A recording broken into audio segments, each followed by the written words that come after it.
남의 발꿈치를 잡는 인생이라는 제목으로 오늘 하나님의 말씀을 함께 나누고자 합니다. 여러분, 성경의 인물 중에 우리가 닮고 싶어하는 인물들이 각각 있을 거라 생각합니다. 그 중에서도 야곱을 좋아하는 사람들도 있겠죠. 그런데 오늘 야곱에 관한 이야기를 여러분들에게 오늘 들려주게 될 텐데, 여러분, 야곱에 대한 이야기를 들어보면 어쩌면 내가 그렇게 닮고 싶었거나 그리고 좋아하고 싶었던 그 마음이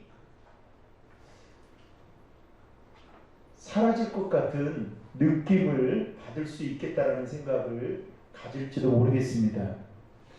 왜냐하면 어떤 면에서 보면 야곱은 비인간적이면서도 파렴치한 성품을 갖고 있는 사람이 아니었는가라는 생각을 오늘 이제 본문을 보면서 여러분들이 보게 될 것입니다. 야곱에 대해서 살펴보기 전에요, 먼저 그의 아버지가 누구였죠? 네, 이삭. 그의 할아버지는 누구였어요? 알면서도 대답 안 해주세요. 네. 할아버지는 아브라함이고 아버지는 이삭이었는데요, 이삭에 대해서 좀 살펴보면 좋을 것 같습니다. 오늘 본문 19절과 20절을 보시면 이렇게 기록되어 있는데요, 아브라함의 아들 이삭에 대한 기록은 이러합니다. 아브라함이 이삭을 낳았습니다. 이삭은 40세에 밧단 아람의 아람 사람 부데엘이 딸이며 아람 사람 나반의 여동생인 리브가를 자기 아내로 맞이했습니다. 이삭은 자신의 아버지 아브라함이 몇 세 때 얻은 아들이었습니까? 네? 예. 오늘 이 깜빡 정신을 안 차리면 훅 넘어갈 수 있는데요. 이삭은 자신의 아버지 아브라함이 100세 때 얻은 귀한 아들이었습니다. 그러다 보니까 여러분, 애지중지 부모님의 사랑을 받으면서 귀하게 자랐을까요? 안 자랐을까요?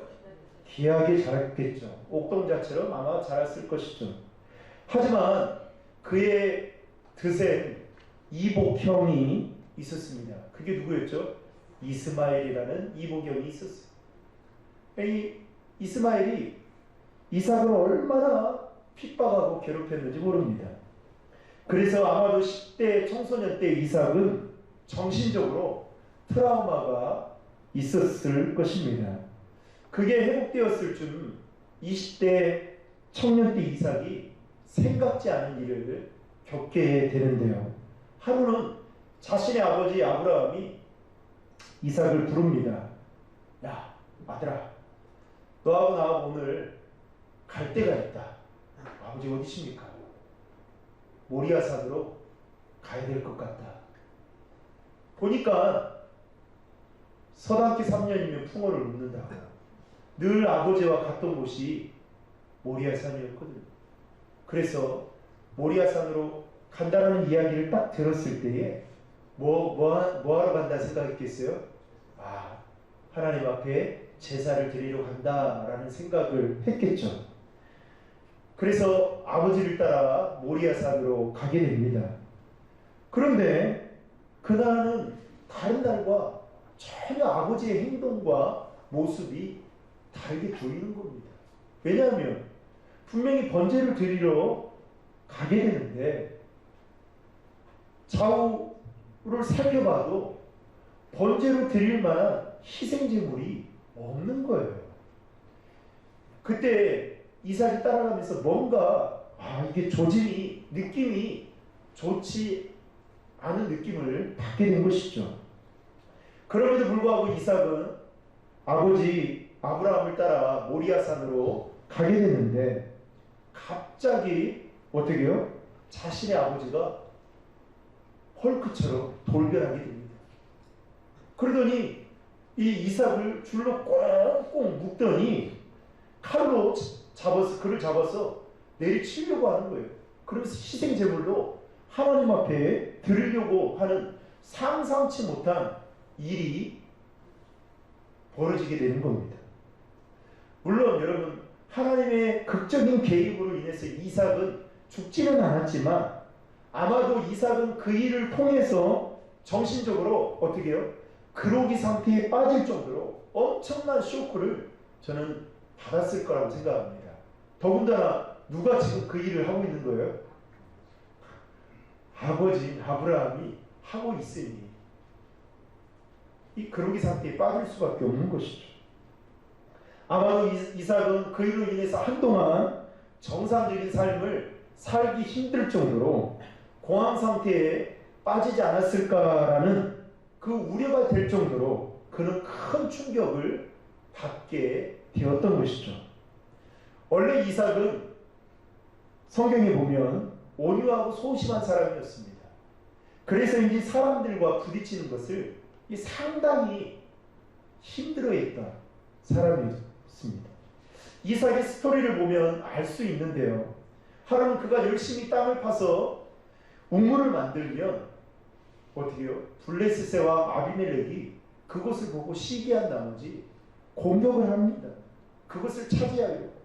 그때마다 이 이삭이 주저없이 그것을 양보하고 다른 곳으로 이동하게 되죠. 그리고 거기서 또 땅을 파면 어떻게 해요? 우물이 생겨요.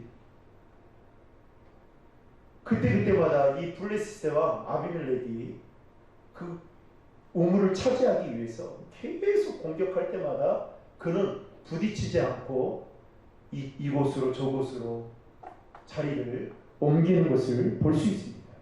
그만큼 이삭은 마음이 여리고 또 소심하고 사람들과 부딪히는 것에 대해서 상당히 꺼려했던 그런 사람이었던 것 같습니다. 게다가 결혼도 오늘 성경에 보면 알 수 있지만 그의 나이 40이 되어서야 결혼을 하게 되죠. 그런데 결혼을 하게 되는데 늦은 나이에 결혼을 하게 되는데 그것도 여러분 자기가 좋아하는 사람과 데이트를 해서 상당 기간 연애를 하고 결혼을 하는 것이 아니라 자신의 아버지 아브라함이 그 자신의 아들 이삭을 위해서 결혼감을 알아본 후에 늙은 종을 보내가지고 신부감을 선택해서 데려오는데 그 여자가 누구였어요? 리브가였습니다. 그런데 그래서 이제 그녀와 연애도 못 해보고 야, 너 그냥 결혼해라. 그래서 그냥 당일날 그냥 보고 결혼을 이 40이 돼서야 결혼을 하게 됩니다. 그런데 결혼한 이 리브가는 이삭과는 정반대의 사람이었습니다. 이 여자는 아주 적극적인 성격의 여자였습니다.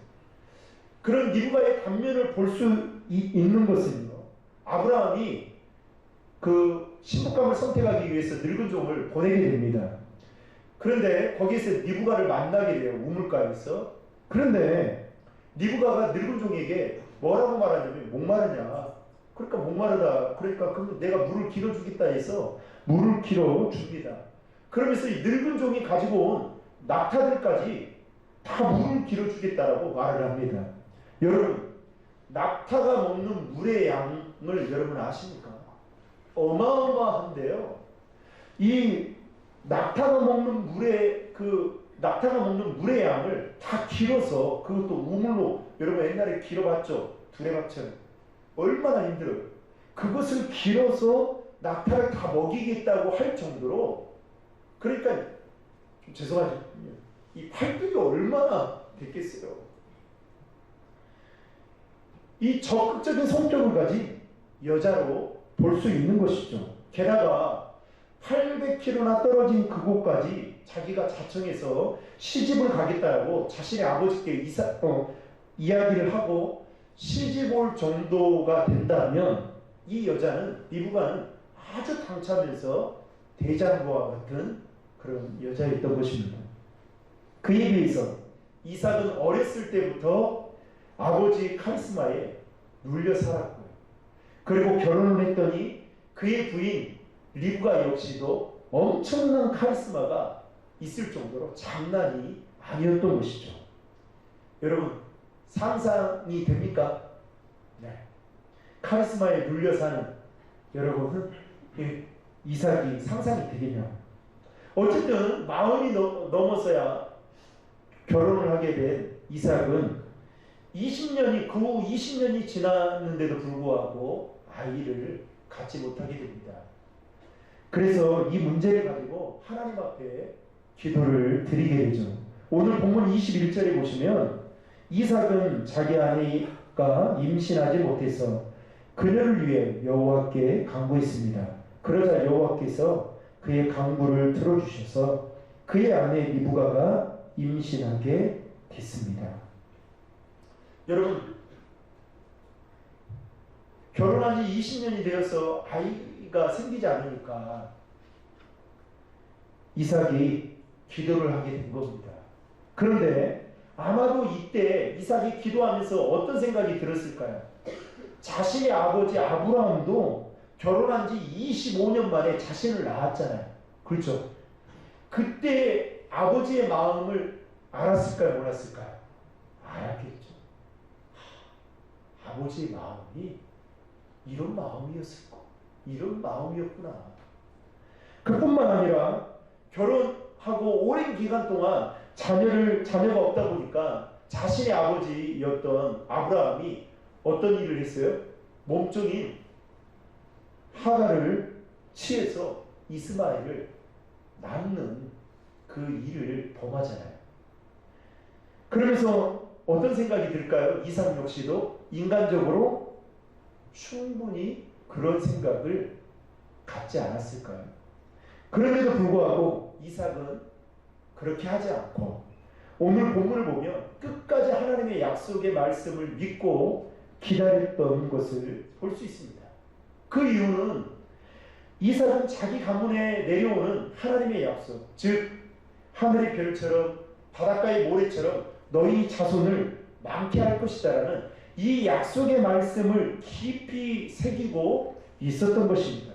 그래서 하나님께 그 말씀을 붙들고 기도했던 것이죠. 그리고 이삭의 기도의 응답으로 리브가의 몸에 이제 변화가 생기게 되는데 놀라운 변화가 생기게 됩니다. 뭘죠? 임신을 하게 되죠. 그래서 얻은 아들이 오늘 본문에 보면 에서와 야곱 쌍둥이를 얻게 됩니다. 한 번에 둘이. 그런데 이 두 형제는 태중에서부터 뭔가 심상치 않은 조짐이 보이게 됩니다. 본문 22절을 보시면 이렇게 설명하는데요. 그런데 뱃속에서 두 아이가 서로 싸웠습니다. 리브가는 내게 왜 이런 일이 일어나는 것일까? 라고 말하며 여호와께 나아가 여쭤봤습니다. 여러분, 도대체 누가 애들은 뱃속에 있을 때가 가장 편하다고 말했습니까? 에서와 야곱은 뱃속에 있을 때부터 얼마나 심하게 다투었던지 어머니 리브가가 매우 힘들 정도여서 어떻게 해요? 그 모습을 지켜본 이삭이 저절로 기도가 될 정도였던 것입니다. 자식이 없어서 기도했던 때가 엊그제인 것 같은데 이제는 자식 때문에 어떻게 해요? 태중에 있는 자식 때문에 기도를 하게 되더라는 것이죠. 그러고 보면 자식은 평생 부모의 기도 제목인 것 같다라는 생각을 갖게 됩니다. 여하튼 리브가는 태 속에 있는 아이들이 심상치 않은 걸 알고 간절히 하나님께 기도를 드리게 되는데 하나님이 리브가에게 들려주신 음성이 오늘 본문에 보면 가히 충격적이었습니다. 본문 23절을 우리 같이 한번 읽겠습니다. 여호와께서 그녀에게 말씀하셨습니다. 두 나라가 내 태안에 있다. 내 태안에서부터 두 민족이 갈라질 것이다. 한 민족이 다른 한 민족보다 강하니 형이 동생을 섬기게 될 것이다. 여러분, 이 말씀은 쌍둥이 형제의 앞날의 운명을 하나님께서 미리 계시해 준 말씀인데요. 당시 이스라엘은 장자 우선 계승권이 철칙으로 되어 있는 문화였습니다. 그런데 여러분, 큰 자가 어린 자를 섬긴다라는 이 메시지는 당시의 관습을 완전히 뒤엎는 계시였던 것이죠. 다시 말해서 형이 동생을 섬긴다는 이 말씀은 약속의 후계자가 장자가 아니라 차자라는 건데, 당시 간섭으로는 절대 있어서는 안 되는 일이었던 것이죠. 그런데 그 말씀을 기도를 하는데 지금 응답으로 들려주고 있더라는 겁니다. 여러분, 하나님 너무하지 않습니까? 20년 동안 아이가 없어서 저는 이삭의 마음이 헤아려져요. 왜냐하면 아버지 카리스마에 엄청 눌려 살았잖아요. 말 한마디 못하고, 말하려고 보면 아버지 눈을 보니까 막 불을 떠가지고 말 한마디 못하고, 또 그 아버지로부터 강한 트라우마가 있었잖아요. 아버지는 자신의 믿음 때문에 하나님께 나를 바친다고 하지만 마치 이런 거잖아요. 마치 아니 나한테 내 동의도 물어보지도 않고 나를 하나님께 드리겠다라고 소원기도하는 우리 부모들 있잖아요. 그러잖아요. 얼마나 야속합니까? 이삭이 그런 마음이 있었을까요? 없었을까요? 있었겠죠. 그런데 그러면서 이게 엄청나게 트라우마에 빠져 있는데, 아니 그 정도 하면 된 거 아니겠어요? 근데 그것도 부족하다고 생각하고 아버지가 내 평생 나의 반려자인 평생 배우자를, 그것도 늙은 종을 보내가지고 선택해서 데리고 왔는데 보니까 성격이 보통이 아닌 거예요. 카리스마가 보통이 아닌 겁니다. 이거 평생 눈치 보면 살겠다는 생각이 들었을 때 이 이삭의 마음이 어떻겠어요? 무너지는 거 아니겠어요? 그런데 게다가 결혼했는데 20년 동안 아이가 생기지 않는 겁니다. 어메, 이거 어떻게 해야지? 그런데 그 리브가가 뭐라고 했겠어요?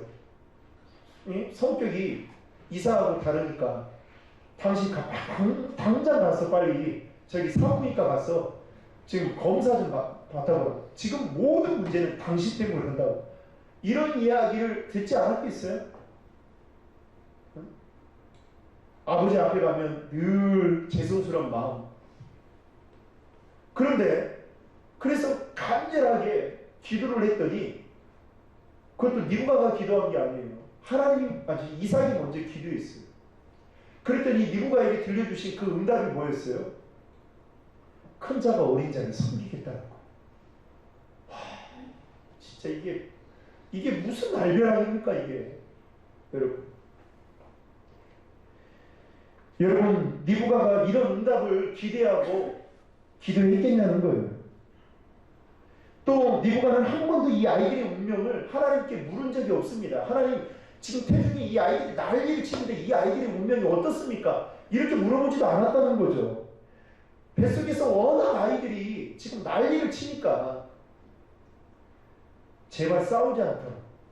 아니 시간이 지나면 이것들이 좀 괜찮아지겠지라고 생각하고 그런 응답을 기대하며 하나님 앞에 리브가도 기도했을 거란 말이죠. 그런데 하나님이 들려주신 그 응답은 리브가가 전혀 생각지 못한 큰 그림을 보여주셨습니다. 단순히 이삭의 가정사를 넘어서 이제는 에돔과 이스라엘이라는 두 나라의 운명을 연결시키는 큰 역사의 그림을 하나님이 보여주시고 있다는 것이죠. 결국 아버지 이삭과 리브가 사이에서 야곱과 에서가 이제 쌍둥이로 태어나게 됩니다. 그런데 야곱이 태어날 때, 뱃속에 있을 때도 참 조짐이 안 좋았는데 태어날 때 보니까 가관인 거예요. 이게 야곱이 태어나는데 어떻게 태어난 거예요? 형 예서의 발꿈치를 잡고 나도 좀 태어나야겠다 생각하고 발꿈치를 잡고 태어나는 것입니다. 그래서 그 뜻을, 발꿈치를 잡았다라는 그 붙여진 이름의 뜻을 갖고 그 이름이 야곱이라는 이름이 지어지게 되죠. 아마도 야곱이 쌍둥이로 동생으로 태어나는 것이 억울했던 것 같아요. 그래서인지 형과의 태어나서 그 야곱의 삶을 보면 형과의 경쟁에서 언제나 이기려고 했던 것 같습니다. 또 야곱은 팥죽을 쑤어서 형의 장자권과 바꾸자고 거래를 하죠. 그것도 부족해서 어머니 리브가와 공모를 해서 앞이 보이지 않는 아버지를 속이고 형이 받아야 될 축복을 가로채서 자신이 받게 되는 아주 교활한 약삭빠른, 인간적으로 보면 아주 처세술이 뛰어난 사람이 야곱이었습니다. 게다가 형 에사가 그 사건을 알게 되잖아요. 그래서 분노가 치밀어 오른 거예요. 그래서 이놈 내가 가만히 안 놔두겠다. 그러니까 어떻게 해요? 그 사실을 알고 에삼촌 나발의 집으로 도망을 가게 됩니다. 그런데 거기 보니까 거기에서 아리따운 여인 라헬을 보는 순간 반하게 돼요. 그래서 라헬을 얻기 위해서 엄청 길을 쓰죠. 그런데 길을 써서 일을 하는데 삼촌이 참 뛰는 놈 위에 뭐가 있어요? 나는 놈이 있다고. 참 예삼촌 나반이 네 열심히 일하면 나이를 준다고 하니 누구를 줍니까? 언니 레아를 먼저 들여보냅니다. 그래서 생각지 않게 결혼을 하게 되죠. 그런데 야곱이 거기서 포기합니까? 포기할 수가 없는 거죠. 그래서 자신이 사랑하는 라헬을 얻기 위해서 무려 7년을 성경에 보면 뭐라고 표현하냐면 하루같이, 그러니까 얼마나 사랑했으면 그 여자를 내가 얻어야겠다, 그래서 정복해야겠다는 이 마음이 들었던지 7년 하루같이 그렇게 일을 했어요. 결국 자신이 사랑하는 라헬과 결혼에 골인을 하게 됩니다. 여기서 끝나면 참 좋을 텐데 이 야곱이 깨를 내었어요. 외삼촌 라반의 가축을 자신의 것으로 많이 소유하기 위해서 또 엉뚱한 지혜를 짜내죠. 그래서 번창하게 됩니다. 그만큼 여러분 이 야곱이라는 사람은 세상적으로 보면 아주 처세술이 교활하고 약삭빠르고 남에게 지기 싫어하는 그런 사람이었습니다. 이와 같이 야곱은 자신이 얻고자 했던 모든 것들을 다 얻었고 그리고 누리면서 남부럽지 않는 삶을 이제 살게 되죠. 여러분은 이런 야곱을 어떻게 평가하십니까? 그리고 여러분 계속해서 닮고 싶고 좋아하고 싶은 마음이 여러분 드십니까? 오늘 이 이야기를 들으면서 여기까지 이야기를 들으면서 참 야곱을 보면 나쁜 사람이다 이런 생각이 여러분 절로 듭니까? 그런데 우리는 야곱에 대해서 그다지 나쁘다는 생각이 들지 않다라는 것입니다. 야곱이 참 나쁜 사람이네 이렇게 많이들 생각하지 않는다는 것이죠. 여러분 왜 그럴까요? 야곱의 모습이 우리의 모습과 별반 다르지 않기 때문에 그런 것입니다. 아니 어쩌면 우리의 모습과 여러 가지 면에 있어서 너무나도 흡사한 점이 많이 있다는 것이죠. 예를 들어볼까요? 우리도 야곱처럼 무언가를 움켜 지으려고 하죠. 좋든 싫든 경쟁에서만큼은 남을 이겨야 속 시원하다고 우리는 생각합니다. 또 남의 것을 빼앗기기 위해서 남을 속여야 얻을 수 있다라고 생각하죠. 어쩌면 우리의 삶도 이러한 일을 반복적으로 하며 살아가고 있지 않나라는 생각을 갖게 됩니다. 그러면서 우리의 모습이 야곱의 모습과 별반 다르지 않지만 우리 나름대로 이렇게 치부해버립니다. 이 정도쯤은 괜찮은 거 아니야. 남들도 다 그렇게 사는데 이렇게 생각하면서 합리화시킬 때가 많다라는 것이죠. 그래서 요즘 부모들이 강남에 거리에 있는 이 부모들이 자녀들을 교육시킬 때 그때 남에게 양보하면 안 된다. 그거는 미덕이 아니라 어리석고 무능한 거야. 그렇게 말하죠. 남을 위해서 희생하고 남을 위해 섬기는 거 그렇게 중요하게 생각하지 않습니다. 그게 삶의 지혜가 아니라고 보는 것이죠. 이와 같이 오늘날 많은 사람들은 여전히 남의 발꿈치를 잡고 살아가고 있는 사람들이 우리 주변에는 상당히 많이 있다는 것입니다. 그렇다면 여러분, 우리의 삶은 어떻습니까? 남의 발꿈치를 잡고 살아가는 인생이 아닌지 점검해 볼 필요가 있다는 것입니다. 여러분, 야곱에 관한 성경의 내용들을 보면 그는 모든 것을 움켜쥐며 살았지만 참 아이러니한 것은요, 그가 행복했다라는 느낌이 참 들지 않습니다. 야곱에 관한 성경을 읽으면 이 사람이 정말 행복했는가라는 생각이 들지 않아요. 그의 삶을 보면 늘 쫓겨다녔고 늘 불안해했습니다. 그러다 보니까 그가 잡은 것이요 의미 없는 것이 되었고, 또 오히려 그가 움켜진 것들이 이제 사람들과의 관계에 있어서 불편한 관계가 만들어지게 되었던 것이죠. 그래서 그는 붙잡은 것 때문에 불안해하고 또 움켜쥐는 것 때문에 도망가야만 하는 신세가 되어버리고 말았던 것입니다. 이처럼 야곱은 많은 것을 움켜쥐며 살았지만 정작 본인은 행복하지 못한 삶을 살았다는 것입니다. 이렇게 살아가던 야곱에게도요, 인생의 위기가 닥치게 되는데요. 그 위기는 어떤 위기였냐? 자신의 외삼촌이자 장인인 나발의 집에서 이제 살 수 없는, 나와야만 되는 상황에 처하게 됩니다. 왜요? 등쳐먹었거든.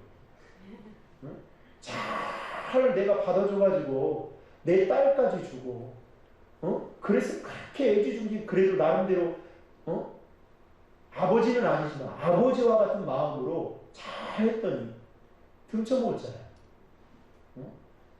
아니, 불을 늘려? 내가 호랑이 새끼를 키웠구나. 이런 생각이 들지 않았겠어요? 그래서 어떻게 해요? 졸지에 이제는 야곱은 거기에서 떠나서 고향으로 돌아가야만 하는 신세가 돼버리고 만 것이죠. 그런데 여러분, 더 불행한 것은 고향으로 돌아가려고 하니까 누가 기다리고 있어요? 그의 형 에서가 두 눈을 시퍼렇게 뜨고 보복의 칼을 갈고 있는 것입니다. 왜냐? 예전에 그가 했던 행동이 있거든요. 그런데 더 놀라운 소식은 그의 형 에서가 야곱을 보복하기 위해서 군사 400명을 이끌고 지금 야곱이 있는 그곳으로 오고 있다는 소식을 듣게 된 겁니다. 와, 이제 끝난 겁니다. 여러분, 이런 상황에 처한 야곱에게 그가 움켜쥐고 있는 그 모든 것들이 여러분 무슨 소용이 있겠습니까? 형에게 의해서 죽게 되면 여러분 그게 무슨 소용이 있겠냐는 거예요. 어쩌면 형 에서의 손에 죽게 될지도 모르는 그의 지금의 그 운명이 많은 것을 가지고 있다 한들 무슨 소용 있겠냐는 겁니다. 비로소 이때서야 야곱이 하나님께 기도를 드리게 되는데요. 창세기 32장 10절과 11절에 보면 기도하는 장면이 나옵니다. 하나님 앞에 기도를 드려요. 그리고 야곱은 자신이 가지고 있는 수많은 가축과 재물을 형에게 세 번으로 나누어서 보내게 됩니다. 여러분, 사람이 죽게 되는 상황이니까 움켜쥐는 것을 그때서야 어떻게 해요? 놓고 있는 거예요. 그때서야.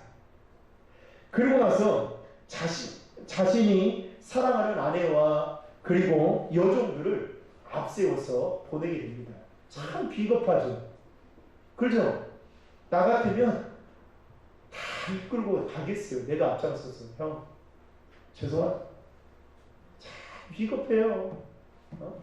내 야구 만나면 물어보고 싶어요. 그렇게 사는 게 속시 어딨냐고. 어찌됐든 간에 그리고 나서 야곱은 약복강가에 덩그러니 혼자 남아있게 되는데 그때 여러분 심정이 어땠을까요? 내가 그동안 많은 것을 움켜쥐고 형의 것 축복까지 내가 빼앗으려고 했던 그것들이 여러분 후회가 되지 않겠어요? 왜? 다 보냈잖아요. 다 지금 혼자 남아있잖아요. 내가 왜 이 허무한 것을 이렇게 아둥바둥하며 살았을까? 이런 생각이 들지 않았겠어요? 그때 천사가 그에게 나타나게 됩니다. 야곱은 늘 그래왔던 것처럼 천사가 나타났을 때 어떻게 하느냐? 성경에 보니까 날이 새도록 그를 붙잡고 놓아주질 않는 겁니다. 어메, 이 붙잡고 놓아주질 않네요. 그러니까 여러분 사실 야곱이 붙잡은 것은 천사입니까? 누굽니까? 하나님이었어요. 그러니까 하나님이 어떻게 해요? 이렇게 하다가 이거 끝이 안 나겠다는 생각이 들어가지고 그의 허벅지 관절을 탁 치십니다. 그러니까 야곱이 아파서 이제 놓을 수밖에 없는 상황이었겠죠. 그런데 그 일로 인해서 야곱은요, 평생 다리를 절게 되는 상처와 아픔을 갖게 됩니다. 장애를 갖게 된 거예요.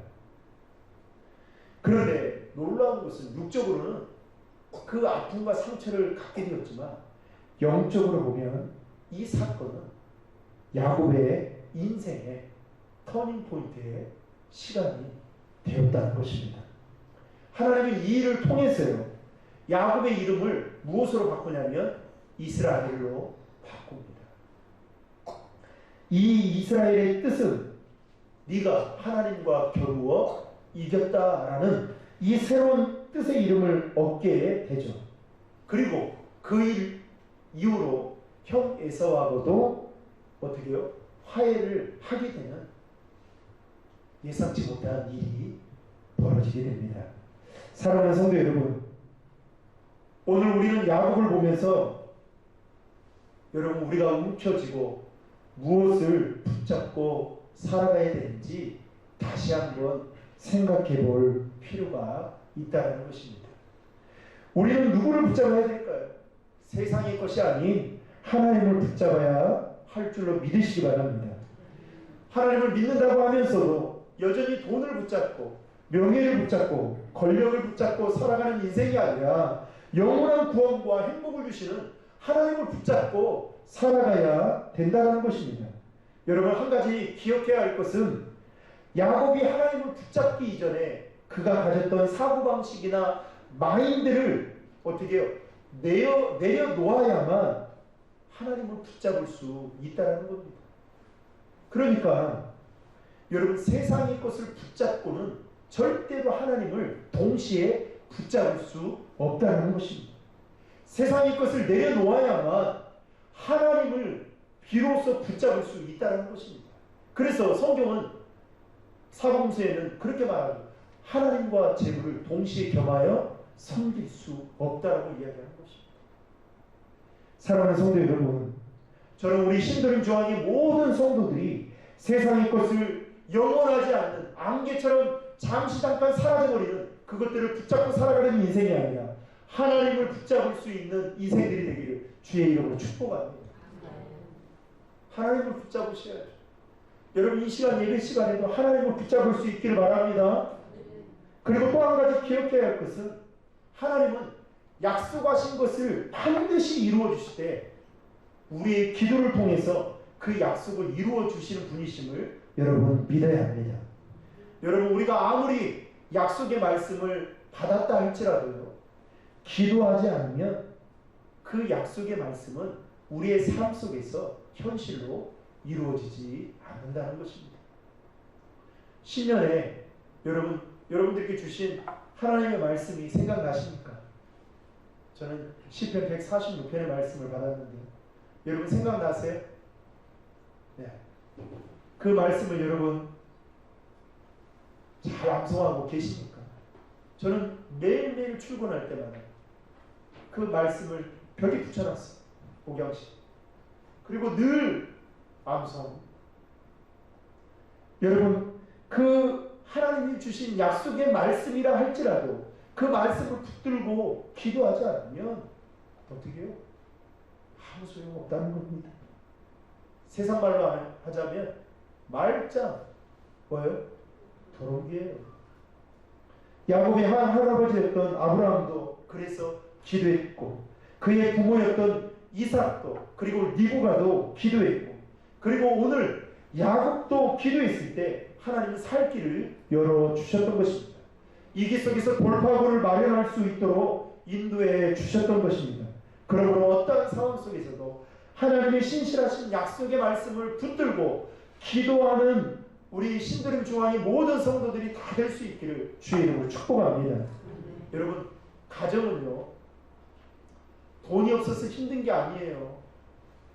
불편한 것 뿐이에요. 오늘날 모든 가정은 기도가 없어서 힘든 거예요. 고3 부모를 둔, 자녀를 둔 부모들은 고3 때만 되면 어떻게 해요? 야, 한 해 쉬어도 된다. 그래서 어떻게 해요? 아주 신앙을 쉽게 생각하는 경우가 있어요.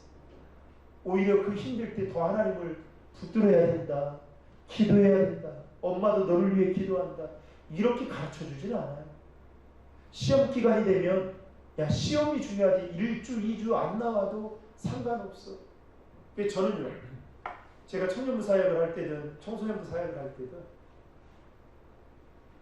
그 승부수를 걸어요. 시험 기간이 딱 되면 대기 1주 전부터는 교회에 큰 행사를 치릅니다. 그리고 그러면 애들이 안 나와요. 그러면 나오는 애들은 진짜 이삭이 야곱에게 그냥 형의 복을 막 있는 가정의 복을 다 끌어가지고 축복을 주셨던 것처럼 엄청나게 축복 기도를 해요. 그때 받아 누려야죠. 그런데 놀라운 것은 그것을 그렇게 중요하게 생각하지 않고 살아가고 있다는 겁니다. 기도 힘들면 하면 되지. 그때 하면 되지. 근데 여러분들에게 묻겠습니다. 저희 가정에도 최근에 기도할 제목들이 생겼거든요. 근데 여러분, 기도가 잘 되렵니까? 힘들 때? 안 돼요. 그래서 기도는 저축이라는 말이 있잖아요. 왜요?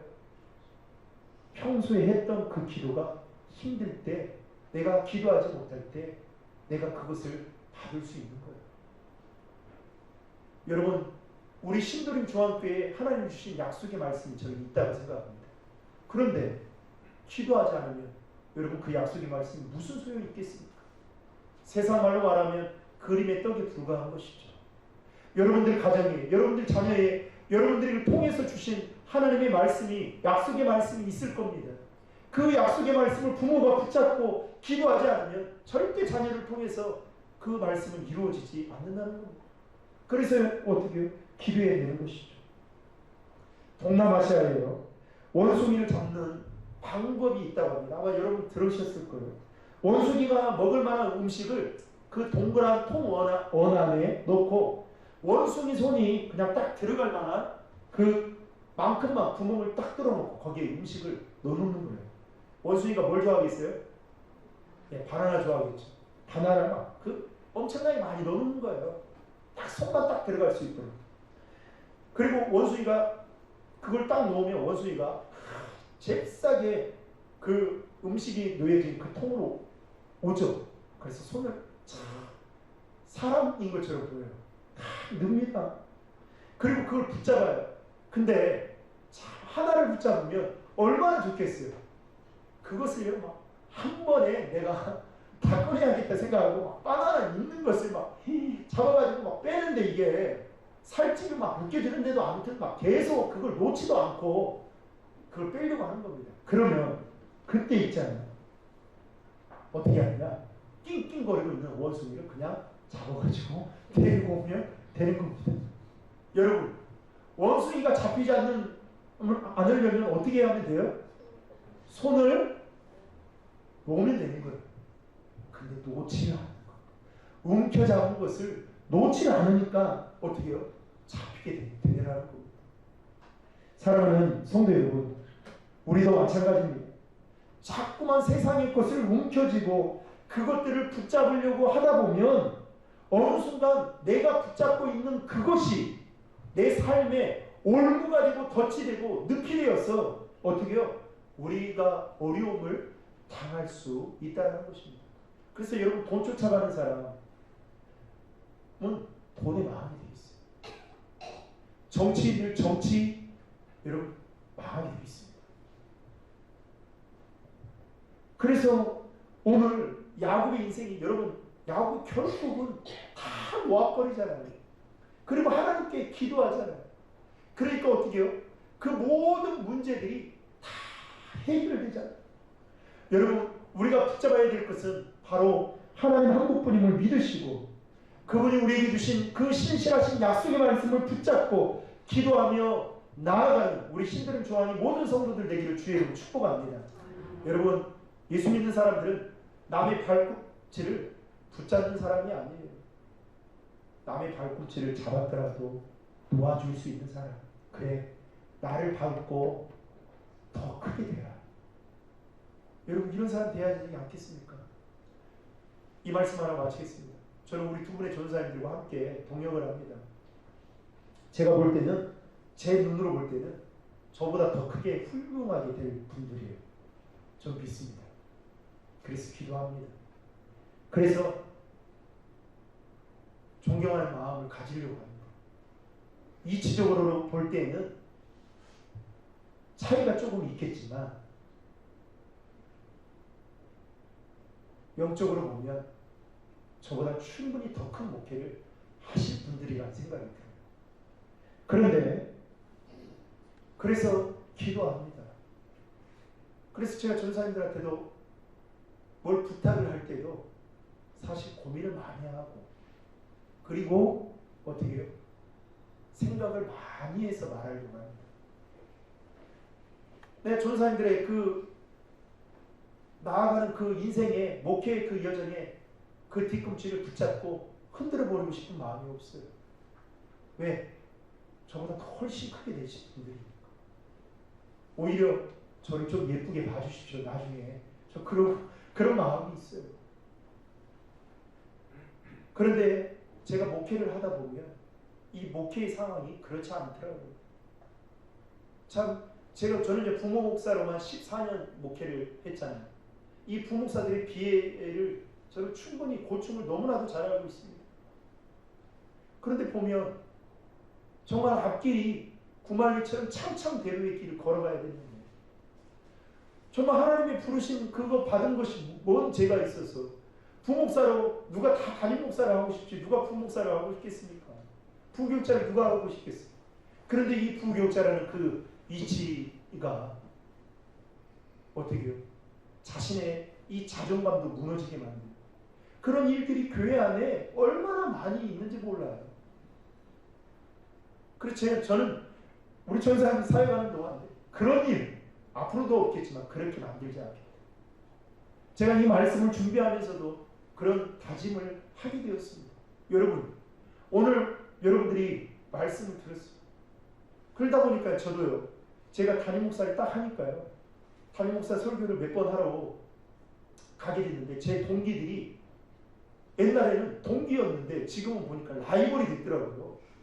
그래가지고 뭐 이렇게 소스를 안 주고요, 정보도 안 주고, 그래서 학교 다닐 때는 이렇게 웃으면서 있었는데 어느 순간 같이 이제는 경쟁을 해야 되는 라이벌이구나. 그래서 뭐 안 줘요, 안 줘. 목회 안 알려줘, 잘. 그래서 참 너무하다는 생각이 들었는데요. 여러분, 그렇게 산들, 그렇게 목회한들 얼마나 더 하겠습니까? 네? 여러분, 우리가 남의 발꿈치를 붙잡고 우리가 많은 것을 움켜쥔들 여러분 얼마나 붙잡습니까? 가지면 얼마나 갖겠냐?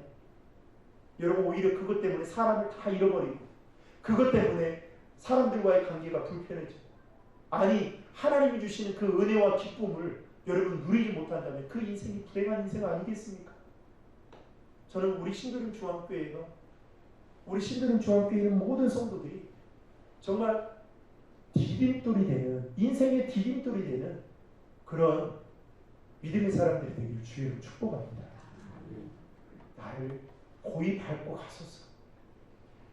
내가 당신이 하나님 앞에 나아간다면 내가 기꺼이 디딤돌이 되어주겠습니다. 그런 마음을 갖고 믿음을 살아가요. 하나님의 사람들이 다 되시길 주의 이름으로 축복합니다. 기도하겠습니다.